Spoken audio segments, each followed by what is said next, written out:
نحمدہ ونصلی علی رسولہ الکریم اما بعد بسم اللہ الرحمن الرحیم اللہم صلی علی محمد وعلی آل محمد وبارک وسلم رب اشرح لی صدری ویسر لی امری واحلل عقدۃ من لسانی یفقہوا قولی واجعل لی وزیرا من اہلی آمین یا رب العالمین۔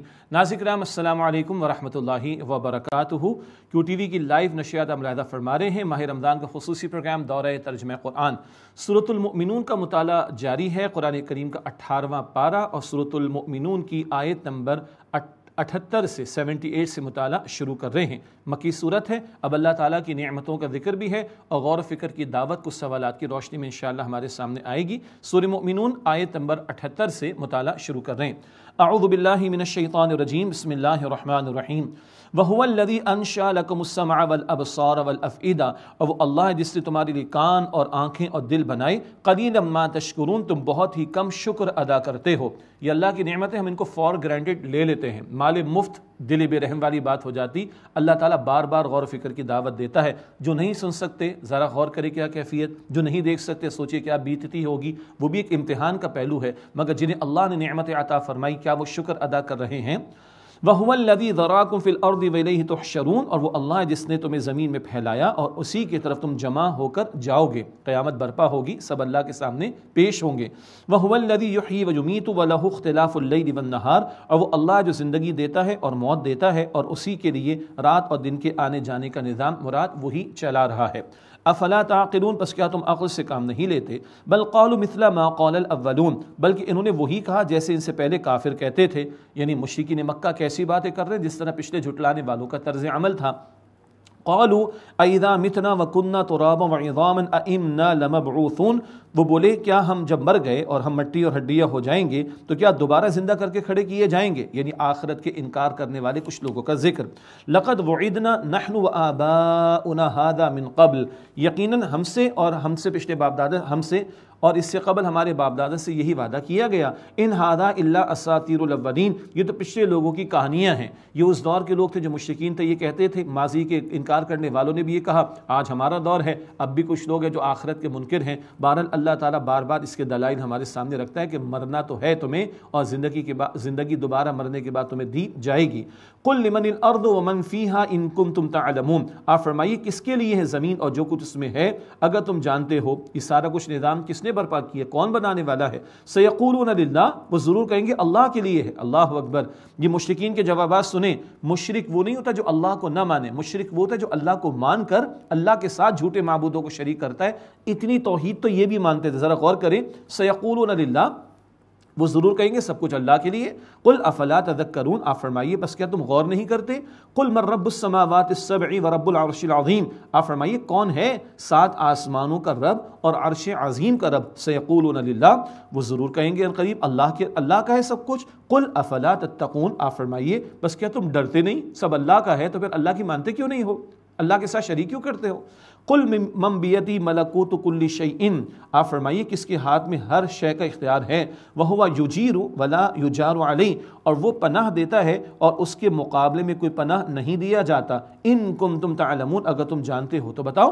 سیقولون للہ، وہ ضرور کہیں گے اللہ کے لیے۔ ارے سب کچھ اللہ کا ہے۔ قل فانا تسحرون، اے نبی علیہ السلام فرمائیے پھر تم کہاں سے جادو میں پھنس گئے ہو؟ خالق اللہ کو مانتے ہو، رازق اللہ کو مانتے ہو، مالک اللہ کو مانتے ہو، تو پھر اللہ کی الوہیت میں، اللہ کی بندگی میں، اللہ کی عبادت میں کیوں جھوٹے معبودوں کو، اپنے ہاتھ سے تراشے ہوئے بتوں کو، اور کیوں مخلوق کو خدا کی خدائی میں اور اس کی عبادت میں شریک کرتے ہو؟ یہ ہے جو توحید کا درس بار بار سامنے آ رہا ہے۔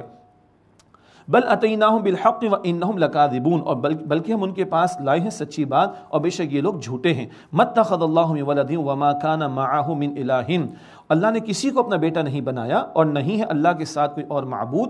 اذا لذهب كل الہ بما خلق ولا علی بعضهم علی بعض، اس صورت میں تو ہر معبود لے جاتا اس کو جو اس نے مخلوق پیدا کی اور ان میں سے ایک دوسرے پر چڑھائی کرتا۔ یہ کائنات کا اسموتھ فنکشن بتا رہا ہے، ایک ہے بنانے والا اور وہی ایک ہے چلانے والا۔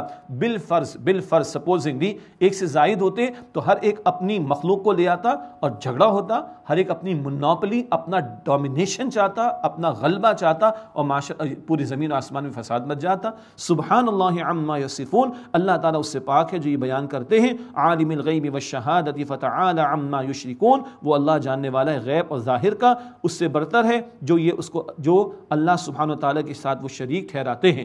اللہ غیب و ظاہر کا جاننے والا ہے۔ یہ غیب و ظاہر کی تقسیم ہمارے لیے ہے، اللہ کے لیے کوئی غیب و ظاہر کی تقسیم نہیں، اللہ کے لیے ہر شے بالکل اس کے سامنے ہے۔ اگلی 2 آیتوں میں بڑی قیمتی دعا، عذاب تو آئے گا منکرین کے لیے، کفار کے لیے، تو اس تعلق سے بڑی پیاری دعا نبی علیہ السلام کو اور آپ کے ذریعے گویا امت کو تعلیم ہو رہی ہے۔ قل رب اما ترینی ما یوعدون، اے نبی یہ دعا کیجئے اے میرے رب جو ان سے وعدہ کیا جاتا ہے اگر تو مجھے دکھا دے، ربی فلا تجعلنی فی القوم الظالمین، تو اے میرے رب بے شک مجھے ظالم لوگوں میں شامل نہ کیجئے گا۔ مراد کیا ہے؟ ظالموں پر، کافروں پر، سرکشوں پر اللہ کا عذاب تو آئے گا، اے اللہ حفاظت فرمانا۔ حضور تو معصوم الخطا ہیں، حضور تو اللہ کے چنے ہوئے سب سے بڑھ کر برگزیدہ ہیں، حضور کے ذریعے امت کو تعلیم دی جا رہی ہے۔ ایسے ادوار کے جب نافرمانی سرکشی کے معاملات بڑھ جائیں اللہ کا عذاب آیا کرتا ہے، اس سے بچنے کے لیے بڑی پیاری دعا۔ اب ہمارے اعتبار سے ترجمہ یعنی ہمارے اعتبار سے رہنمائی، رب اما ترینی ما یوعدون، اے میرے رب جو اس سے وعدہ کیا جاتا ہے اگر تو مجھے دکھا دے، ربی فلا تجعلنی فی القوم الظالمین، تو اے میرے رب مجھے ظالمین میں شامل نہ کرنا، مجھے عذاب سے اللہ بچا لینا۔ یہ عموم کے اعتبار سے ہمیں بھی دعاؤں کا اہتمام کرنا چاہیے۔ فرمایا وَإِنَّ عَلَىٰ أَن نُّرِيَكَ مَا نَعِيدُهُمْ لَقَادِرُونَ، اور بے شک ہم اس بات پر قادر ہیں کہ ہم اس سے جو وعدہ کر رہے ہیں اے نبی آپ کو دکھا دیں، مراد آپ زمین پر موجود ہوں اور منکرین پر، کفار پر اللہ کا عذاب آئے، اور ایسا بالفعل ہوا۔ بدر میں پٹائی ہوئی مشرکین کی، 70 قتل ہوئے، 70 گرفتار ہوئے۔ ادفع باللتی ہی احسن السیئہ، سب سے عمدہ بھلائی کے عمل سے برائی کو دور کیجئے۔ یہ دعوت دین کا ادب ہے، برائی کا جواب بھلائی سے دیا جائے۔ یہاں پر یہ تعلیم ہے۔ سورہ حامیم السجدہ میں بھی آیت ہم پڑھیں گے، آیت نمبر 34 میں پھر کیا ہوگا؟ فَإِذَا الَّذِي بَيْنَكَ وَبَيْنَهُ عَدَاوَةٌ كَأَنَّهُ وَلِيٌّ حَمِيمٌ، تمہارے اور جس کے درمیان دشمنی ہوگی اس عمدہ اخلاقی رویے کے نتیجے میں تمہارا گرم جوش دوست بن جائے گا۔ یہاں بھی کہا جا رہا ہے ادفع باللتی ہی احسن السیئہ، سب سے عمدہ بھلائی کی بات کے ذریعے بدی کو دور کیجیے۔ نحن اعلم بما یصفون، ہم خوب جانتے جو کچھ وہ لوگ بیان کرتے، جو جھوٹ گھڑتے ہیں، اللہ کے ساتھ جھوٹے معبودوں کو شریک کرتے، معاذ اللہ، اللہ کہتے ہیں ہم خوب جانتے ہیں۔ اگلی 2 آیات میں بھی بڑی قیمتی دعائیں، اس کا کچھ اشارہ پہلے آیا ہوا ہے، یعنی اشارتاً بات آئی تھی حوالے کے طور پر۔ شیاطین کے حملوں سے بچنے کے لیے حضور کے ذریعے امت کو تعلیم عطا ہو رہی ہے صلی اللہ علیہ وسلم۔ حضور کا معاملہ تو کیا ہے؟ آپ نے فرمایا کہ ہر ایک کے ساتھ ایک شیطان ہے۔ عرض کی گئی حضور آپ کے ساتھ بھی؟ ہاں، آپ نے فرمایا میں نے اس کو مسلمان کر لیا ہے، میں نے اس کو مسلمان کر لیا ہے۔ بہرحال حضور کے ذریعے امت کو تعلیم دی جا رہی ہے دعا کی۔ وَقُلْ رَبِّ أَعُوذُ بِكَ مِنْ ہَمَزَاتِ الشَّيَاطِينَ، اور آپ یوں عرض کیجئے نبی علیہ السلام اے میرے رب میں تیری پناہ چاہتا ہوں شیاطین کے وسوسوں سے۔ وَأَعُوذُ بِكَ رَبِّ أَن يَحْضُرُونَ، اور اے میرے رب میں تیری پناہ چاہتا ہوں کہ میرے قریب بھی آئیں۔ تو شیاطین کے وسوسوں سے بچنے اور شیاطین ہمارے قریب آئیں، اس کی خاطر اللہ نے بڑی پیاری دعا ہمیں سکھائی۔ سورہ فلق اور سورہ ناس بھی اپنے معمولات میں شامل رکھنی چاہیے شرور سے بچنے کے لیے۔ اعوذ باللہ من الشیطان الرجیم کا بھی اہتمام ہونا چاہیے، اور یہ 2 دعائیں یعنی اس مقام پر آیت نمبر 97 98 ان دعاؤں کو بھی ہمیں ہمارے معمولات میں ہمیں شامل رکھنا چاہیے۔ اور دعا ہم پڑھتے ہیں، دعا سے پڑھنی نہیں چاہیے، دعا مانگنی چاہیے۔ مانگتے تب ہے جب ہمیں پتہ ہوتا ہے کہ ہم کیا مانگ رہے ہیں۔ ہم پنجابی میں مانگے، بلوچی میں مانگے، سندھی میں مانگے، اردو میں مانگے، انگلش میں مانگے، جرمن میں مانگے، فرینچ میں مانگے، اللہ زبان میں سنتا ہے، لیکن بھارت قرآن پاک کی جو دعائیں وہ بہترین ہیں، حضور کی سکھائی ہوئی دعائیں بہترین ہیں صلی اللہ علیہ وسلم۔ پھر ان دعاؤں کا ترجمہ یاد کریں گے، مفہوم ذہن میں ہوگا، تو اب دعا سے پڑھی نہیں جائے گی بلکہ دعا دل سے مانگی جائے گی۔ حتی اذا جاء احدهم الموت قال رب ارجعون، اب کیا ہوتا ہے؟ معاملہ غفلت میں پڑے رہنے کا ہوتا ہے۔ اب ترجمہ، یہاں تک کہ جب ان میں سے کسی کو موت آئے تو وہ کہتا ہے اے میرے رب ارجعون، مجھے پھر لوٹا دے، ایک چانس دے دے اللہ، ایک اٹیمپٹ اور دے دے، دنیا میں چلا جاؤں۔ لعلی اعمل صالحا فیما ترکت کلا، شاید میں کوئی کام اچھا کر لوں جو میں چھوڑ آیا، بڑی نافرمانی کی، بڑی معصیت کی زندگی، بڑے تیرے احکامات کو توڑا، اللہ ایک چانس دے دے، میں نیکی کا عمل اختیار کر لوں گا جو پہلے نہ کر سکا، چھوڑ آیا۔ ان کلا، ہرگز نہیں، انہا کلمۃ ہوا قائلھا، یہ تو ایک بات ہے جو وہ کہہ رہا ہے، ومن ورائہم برزخ الی یوم یبعثون، اور ان کے آگے تو برزخ یعنی ایک آڑ ہے اس دن تک کے لیے جب وہ اٹھائے جائیں گے، مراد قیامت کے دن تک۔ 2-3 باتیں ہیں، یہ ہے وہ حسرت کا معاملہ جو مرنے کے بعد بندے کو ہوگی، مرتے وقت ہوگی۔ فرعون بھی مرتے وقت ایمان لا رہا تھا، اس وقت کا ایمان لانا معتبر نہیں، ہم مہلت سے فائدہ اٹھا رہے ہیں۔ ہماری موت ابھی بھی آ سکتی ہے، کبھی بھی آ سکتی ہے، ابھی بھی آ سکتی ہے۔ اللہ مجھے اور آپ کو آنکھوں کے بند ہونے سے پہلے مہلت سے فائدہ اٹھا کر کل کی ہمیشہ کی زندگی کی تیاری کی توفیق عطا فرمائے۔ دیگر مقامات پر قرآن پاک نے یہ بھی بتایا کہ اگر دوبارہ لوٹائے جائیں گے پھر وہی حرکتیں کریں گے نافرمانی کی جو پہلے کر کے آ چکے ہیں۔ اور اگلی بات ہے کہ برزخ، ایک ہے قبر کا لفظ، ایک ہے برزخ۔ بعض مرتبہ ایسا ہوتا ہے کہ انسان کو قبر نصیب نہیں ہوتی، ہوائی جہاز کا کریش ہو گیا، لاش بھی نہ ملی، اللہ اکبر کبیرہ، تو وہ اللہ کے علم سے باہر نہیں۔ دنیا اور آخرت کے درمیانی وقفے کا نام برزخ ہے، اسی کو عالم قبر ہم کہتے ہیں، اسی کو عالم برزخ بھی کہتے ہیں، یہاں برزخ کا لفظ آیا ہے۔ اب قیامت کا بیان، فَإِذَا نُفِخَ فِي الصُّورِ فَلَا أَنْسَابَ بَيْنَهُمْ يَوْمَئِذٍ وَلَا يَتَسَاءَلُونَ، پھر جب سور پھونکا جائے گا تو اس دن ان کے درمیان رشتے قائم نہ رہیں گے اور نہ ان میں سے کوئی ایک دوسرے کو پوچھے گا، رشتے کٹ جائیں گے بلکہ ایک دوسرے سے دور بھاگیں گے۔ سورہ عبس وتولی، آخری پارے کی 30 سورہ، اس کے آخر میں ہے انسان دور بھاگے گا اپنے بھائی سے اور اپنی ماں اور اپنے باپ سے اور اپنی بیوی اور اپنی اولاد سے، ہر ایک کو ایک فکر لاحق ہوگی، ساری فکروں سے اس کو آزاد کر دے گی۔ ہاں ایمان والوں کا رشتہ بڑا مضبوط ہوگا، ایمان والوں کو اللہ جمع فرمائے گا، اس دن کی ہولناکیوں سے بچائے گا اللہ سبحانہ و تعالی۔ ہمیں اللہ ایمان کے رشتے کی مضبوطی اور اس کے تقاضوں پر عمل کرنے کی توفیق عطا فرمائے۔ نری رشتہ داریاں، نرے خونے رشتے یہ کام آنے والے نہیں ہیں جب تک کہ ایمان کی کیفیت ساتھ نہ ہو اور ایمان کا رشتہ نہ ہو۔ اللہ تعالیٰ ہم سب کو ایمان پر مضبوطی عطا فرمائے۔ کل کے نتائج، فَمَنْ ثَقُلَتْ مَوَازِينُهُ فَأُولَئِكَ هُمُ الْمُفْلِحُونَ، پس جس کے اعمال کا پلہ یعنی نیکی کا پلڑا بھاری ہوا پس وہی لوگ ہیں کہ جو فلاح پانے والے ہوں گے۔ وَمَنْ خَفَّتْ مَوَازِينُهُ، اور جس کے اعمال کا وزن ہلکا، مراد نیکیوں کا وزن ہلکا، گناہوں کا بھاری، فَأُولَئِكَ الَّذِينَ خَسِرُوا أَنفُسَهُمْ فِي جَهَنَّمَ خَالِدُونَ، یہ وہ ہوں گے جنہوں نے اپنے آپ کو خسارے میں ڈالا، وہ جہنم میں ہمیشہ کے لیے رہیں گے۔ اللہ تعالی ہمیں جنت الفردوس عطا فرمائے، اللہ تعالی ہم سب کو جہنم کے عذاب سے محفوظ فرمائے۔ بڑا سخت بیان اگلا جہنمیوں کے بارے میں، تلفح وجوہہم النار وہم فیہا کالہون، آگ ان کے چہرے جھلس دے گی اور وہ اس میں بد شکل ہوں گے۔ اللہ اکبر، آگ جلا ڈالے گی، لیکن بار بار ہم نے پڑھا موت نہیں آئے گی، بار بار ہم نے پڑھا بار بار نئی کھال دی جائے گی، بار بار ہم نے پڑھا کہ مستقل عذاب دیا جائے گا، اور فرمایا کہ کالہون، بد شکل ہوں گے جہنم میں۔ پوچھا جائے گا ان سے، ان کی کہتے ہیں نا ایڈنگ ٹو دی انجری والی بات ہے، ان کی ذلت میں اضافے کے لیے پوچھا جائے گا۔ الم تکن آیاتی تتلی علیکم فکنتم بہا تکذبون، کیا میری آیات تم پر تلاوت نہ کی جاتی تھیں بس تم انہیں جھٹلاتے تھے؟ قالوا ربنا غلبت علینا شقوتنا وکننا قوما ضالین، وہ کہیں گے اے ہمارے رب ہم پر ہماری بدبختی غالب آ گئی اور ہم راہ سے بھٹکے ہوئے لوگ تھے۔ ربنا، اے ہمارے رب، اخرجنا منہا فإن عدنا فإنا ظالمون، اے ہمارے رب ہمیں اس سے نکال لے، پھر اگر ہم نے دوبارہ یہی کیا تو بے شک ہم ظالم ہوں گے۔ اللہ ایک موقع دے دے، چیخیں گے، چلائیں گے، حسرتیں کریں گے، کوئی فائدہ نہیں۔ ارشاد ہوگا قَالَ اخْسَئُوا فِيهَا وَلَا تُكَلِّمُونَ، اللہ فرمائے گا یہیں لعنت زدہ پڑے رہو اور مجھ سے بات بھی نہ کرو۔ اللہ اکبر، یہ سخت انداز اللہ کی طرف، بات بھی نہ کرنا مجھ سے، یہیں پڑے رہو جہنم میں لعنت زدہ، استغفر اللہ۔ اور ایک ان کا بڑا جرم کیا تھا، ایمان والوں کا مذاق اڑایا تھا جہنمیوں نے۔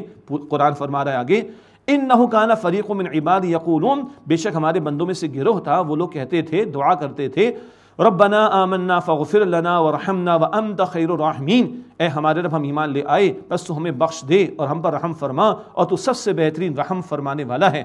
یہ دعائیں تھی ایمان والوں کی، تم نے ایمان والوں کے ساتھ کیا کیا؟ اللہ کہے گا جہنمیوں کو، فاتخذتمہم سخریا، بس تم نے انہیں مذاق بنا ڈالا، حتی انسوکم ذکری، یہاں تک کہ انہوں نے تمہیں میری یاد بھلا دی۔ ان کی نفرت میں، ان کی دشمنی میں تم اتنے آگے گئے، تم نے مجھے بھلا دیا، اپنے خالق اور مالک کو۔ وکنتم منہم تضحکون، اور تم ان سے ہنسی مذاق کیا کرتے تھے۔ یہ ہے جو ظالموں کا ایک بڑا جرم تھا کہ دنیا میں ایمان والوں کا مذاق انہوں نے اڑایا۔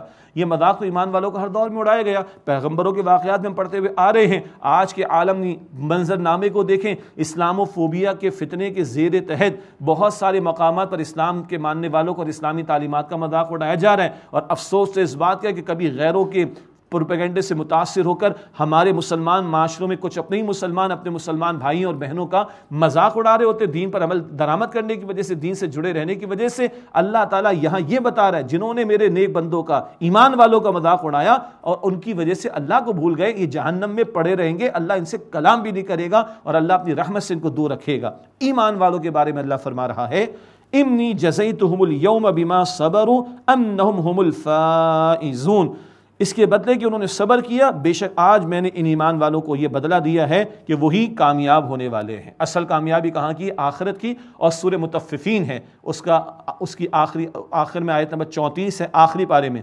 مطففین آیت نمبر 34، یہ تک قرآن پاک نے بتایا کل ایمان والوں کو اللہ موقع دے گا کہ وہ کافروں کا جو جہنم میں جلیں گے ان کا مذاق اڑائیں گے۔ ایمان والوں کو اللہ تسلی دے رہا ہے کہ تمہارے لیے کل موقع ہوگا، تھوڑی سی دنیا کی زندگی میں برداشت کر لو، ہمیشہ کی زندگی میں تم عیش میں ہوگے، اور یہ اللہ کے دین اور ایمان والوں کو مذاق اڑانے والے جہنم میں جلیں گے اور تم ان کا مذاق اڑا رہے ہوگے۔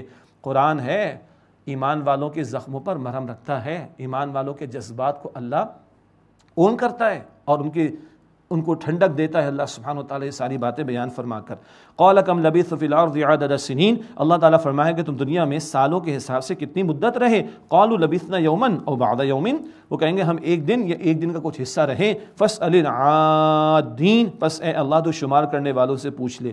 جس دنیا کے بارے میں 100 برس کے پلان تھے، سامان 100 برس کا، پل کی خبر نہیں، کل جب سب حقیقت سامنے ہوگی تو کیا کہیں گے؟ ایک دن یا اس کا کچھ حصہ رہ کر آئے۔ فاسأل العادین، پس اے اللہ تو شمار کرنے والوں سے پوچھ لے۔ قال ان لبثتم الا قلیلا لو انکم کنتم تعلمون، اللہ فرمائے کہ تم تھوڑا ہی عرصہ رہے، کاش کہ تم یہ حقیقت دنیا میں جانتے۔ افحسبتم انما خلقناکم عبثا وانکم الینا لا ترجعون، کیا تم یہ گمان کرتے ہو کہ ہم نے تمہیں بے مقصد پیدا کیا اور یہ کہ تم ہماری طرف لوٹائے نہیں جاؤ گے؟ فتعال اللہ الملک الحق، بس اللہ جو حقیقی بادشاہ ہے اس بات سے بہت بلند تر ہے کہ وہ ناحق بے مقصد کسی شے کو پیدا کرے۔ کائنات کی تخلیق با مقصد، تمہارا پیدا کیا جانا بھی با مقصد ہے۔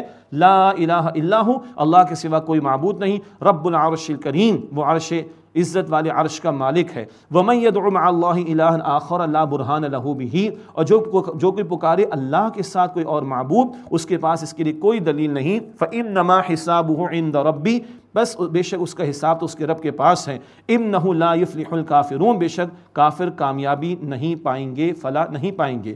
وَقُلْ رَبِّ اغْفِرْ وَارْحَمْ وَأَنْتَ خَيْرُ الرَّاحِمِينَ، اور یوں دعا کیجئے اے نبی صلی اللہ علیہ وسلم، رب اغفر، اے میرے رب بخش دے، وارحم، اور رحم فرما، وَأَنْتَ خَيْرُ الرَّاحِمِينَ، اور تو بہترین رحم فرمانے والا ہے۔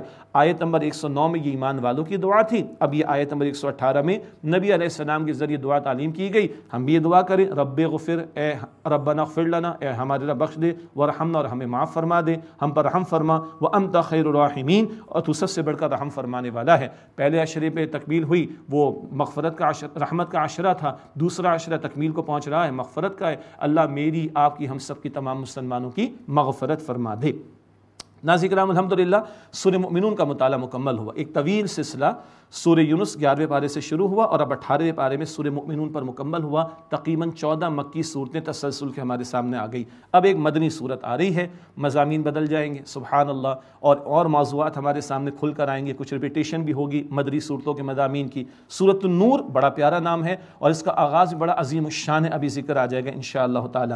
نوٹ کیجئے گا 6 ہجری میں اس کا نزول ہے، سن 6 ہجری میں، مدنی دور کے درمیان میں 10 برس حضور نے مدینہ شریف میں گزارے، درمیان میں 6 ہجری میں اس کا نزول آ رہا ہے۔ اس میں بہت اہم ہدایات ہیں، کچھ سزاؤں کے حوالے سے بھی شریعت کی، اسی طرح معاشرت کے حوالے سے رہنمائی، پردے کے حوالے سے، سطر اور پردے کے حوالے سے کچھ رہنمائی کا سامان۔ اللہ کے نبی علیہ السلام نے یہ بھی تعلیم فرمائی کہ اپنی عورتوں کو سورۃ النور سکھایا کرو۔ سورہ نساء کی بھی تعلیم ہے، سورہ نور کی بھی تعلیم ہے کہ عورتوں کو تعلیم ان کی دیا کرو۔ توحید کے دلائل اور خوبصورت ایک پیرابل، ایک تمثیل آئے گی توحید کے اعتبار سے، اور دوسری کچھ اور پیرابلز بھی ہمارے سامنے، تمثیلات بھی آئیں گی انشاءاللہ۔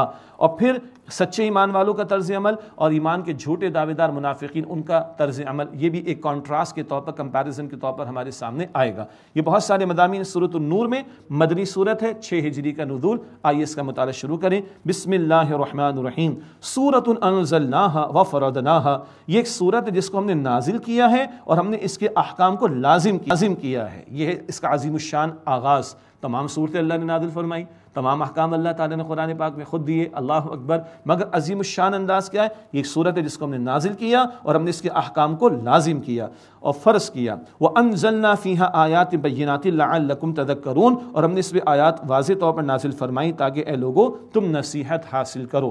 الزانیۃ والزانی فاجلدوا كل واحد منهما 100 جلدہ، زانی عورت اور زانی مرد تم دونوں میں سے ہر ایک کو 100 کوڑے مارو، وَلَا تَأْخُذْكُمْ بِهِمَا رَأْفَةٌ فِي دِينِ اللَّهِ، اور ان پر اللہ کے دین کے معاملے میں کوئی ترس مت کھاؤ، ان کنتم تؤمنون باللہ والیوم الآخر، اگر تم اللہ تعالیٰ اور آخرت کے دن پر ایمان رکھتے ہو۔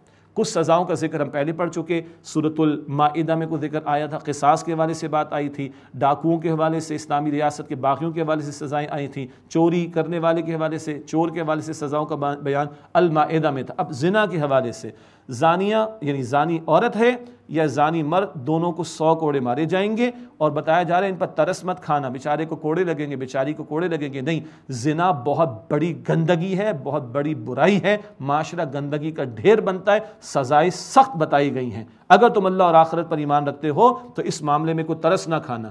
اگلی بات یہ کہ 100 کوڑوں کی سزا، یہ غیر شادی شدہ مرد یا عورت زنا کرے، پھر جرم ثابت ہو، تفصیل ہے، پھر اس کے بعد اس کا نفاس کا معاملہ ہوگا۔ شادی شدہ مرد یا عورت زنا کرے تو رجم کی سزا، پتھر مار مار کر ہلاک کیا جائے گا۔ یہی تورات میں تھی، یہی شریعت محمدی میں ہے صلی اللہ علیہ وسلم، اور اسی کو رسول اللہ علیہ السلام نے جاری فرمایا، اس کی تعلیم سنت اور حدیث رسول میں آتی ہے صلی اللہ علیہ وسلم۔